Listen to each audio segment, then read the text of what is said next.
Hello and welcome back. Charlotte here with another video for the Little Paper Tree, and today I'm going to be making a Christmas card using some masking and selective stamping. This card is inspiration for our World Card Making Day challenge, which is ongoing at the moment. We have a winter/Christmas theme and a colour scheme for you to work with, and I'm using the top three colours, so the kind of goldy colour, red and dark green for my card, and I'll give you more details on the challenge a bit later. So for this card I'm using a background stamp from Catherine Pooler. That's going to be the main focus of this video, I guess. We're going to be looking at this masking technique with a background stamp. So first I have removed the foam padding from my MISTI stamping tool, and you definitely want a MISTI or some other kind of stamping tool for this, and you need to make sure it is set up to take red rubber stamps because these are thicker than the clear stamps.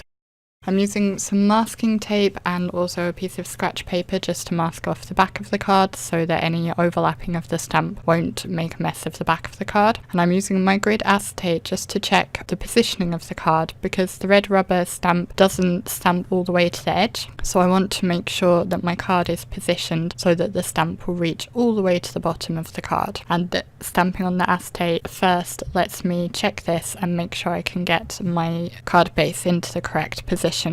Next I'm going to work on stamping my background, and as I said I'm going to be doing masking and selective stamping. So first you want to take some kind of masking tape. I'm using repositionable paper tape. You could use washi tape, you could even use just paper, and I'm masking off a strip at a time and inking it up. I'm starting with Altenew Evergreen ink to ink up the lines in this direction, and then I'll do the ones in the other direction to be ruby red, and that will be later. But to start with I'm going to work on stamping all of my green lines, and each time I will stamp down and then reposition my tape and ink up and stamp again. I'm not bothering about cleaning off in between because the stamp's still in the exact same place, so even if the ink that's left on there gets on the card base, it's just inking up the same lines that have already been stamped, so it's not going to make a mess. You could do more than one section at a time with this. Depending on the width of your tape, you might be able to mask off exactly in between all of them and stamp them all up at once, which would make it a lot quicker than the way I did it. I just felt it was safer to do one section at a time, because that way I could be sure that it was all going to stamp correctly. And here I brought in some paper just to cover up the area further over so that my ink pad doesn't get on that. You do need to be aware of how saturated your tape is. If it gets too saturated, the ink might start soaking through and getting in places you don't want. That didn't happen with me, luckily. My tape was able to withstand it, but just be aware if it's getting very wet, you may want to turn it around and be using the other side, or even take a completely new piece of tape.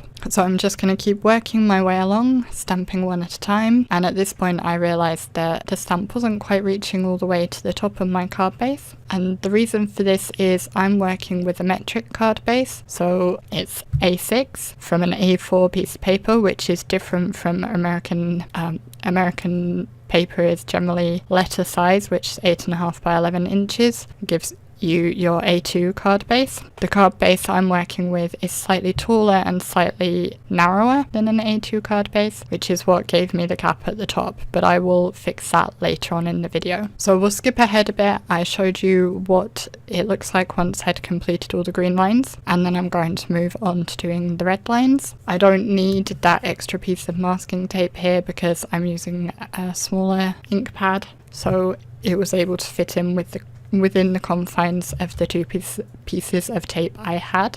And you will notice I'm using completely different tape here. This is partly because the tape I was using before was saturated, and also because I don't want to mix the two colours. I don't want the red lines picking up any of the green ink that's on that tape, because that would basically turn to mud. As well as flipping your lid over onto your panel to stamp up. You can also flip the base of your stamping tool over onto the lid. Some people find this easier with background stamps, it helps give you a bit more pressure, but you can do it either way. So I'll just finish inking up the last couple of lines with this ruby red ink, and you can see it's really beginning to take shape. Of course there is some overlap between the green and red lines, but it works well for this style, so even though the colours shouldn't really be mixed, the style of the stamp allows for it. Okay, next I'm going to be adding some embossing. So I've treated the panel with my anti-static powder tool, and I have a pen that has embossing ink in it. You could do these lines the same way as the rest of the background by masking off and inking over it with your Versamark or whatever embossing ink pad you have, but I decided I would try using this pen as I had it. So I'm just drawing along the lines I want to emboss with the pen. I thought this would be the easiest way to do it. It actually turned out it wasn't, but this is how I decided to try it to begin with. I think maybe the pen was a bit dry, or it just wasn't transferring to the stamp very well, because once I'd stamped it down and added my embossing powder, it didn't stick very well.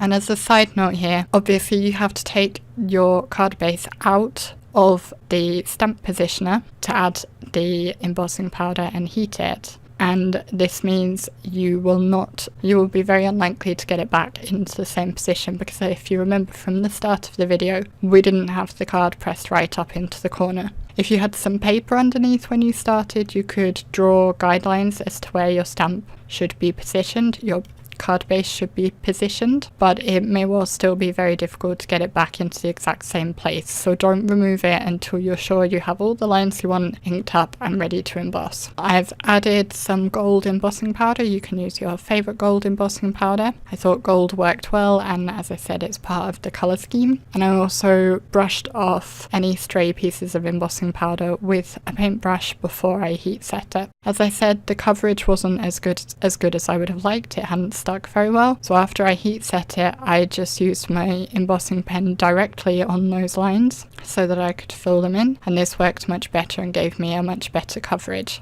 So then I heat set it again. I wasn't sure at this stage exactly how many lines of gold I wanted. I was thinking 3 because odd numbers work well, but as I went along doing it, I decided I liked the look it gave as if it had large diamonds in the pattern. Obviously the pattern has lots of small diamonds, but the way the embossed lines were turning out was giving the impression that there were very big diamonds as well in gold. So I added a 4th line just to help reinforce that look. And again, I drew those on with the embossing pen, added the powder and heat set. Another way to do this could be if you applied your masks directly for the embossing. If you applied your masks directly to the card base, either side of the lines you stamped that you wanted to emboss, and then press your embossing ink into it, as long as your paper's thick enough that your masking paper won't transfer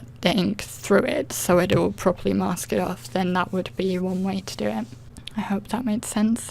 Then I'm going to add my sentiment, which is from Concord and Ninth Very Merry Sentiments, and I'm going to heat emboss this in white at the bottom of the card. I actually double heat emboss it to make sure it shows up well against the background.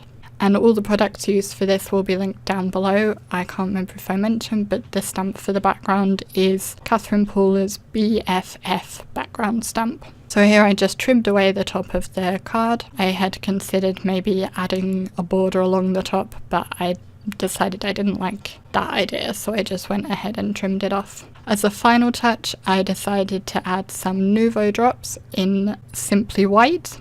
One thing to be aware of with these drops is that they will pick up the colour underneath them if you have a dye ink like these Altenew inks, or for example Distress inks. They will absorb the colour over time, so they are nice and white when I put them down initially, but you can see in the photos that the ones that are on top of stamped lines do pick up some of that colour. That doesn't bother me, but if it does, you could use enamel dots or something like that instead. And that completes my card for today. I hope you enjoyed it. If you did, please hit the like button so that we know you like to see more of these videos. Do head over to the blog, there will be a link down below to see the challenge, and we'd love to see you join up. You could win a £20 gift card to the store. The deadline for entry to the competition is the 13th of October. So that's the 13th of October 2018 if you happen to be watching this next year. Thank you so much for watching. There are a couple more videos on screen that you may enjoy, and we will see you next time. Bye!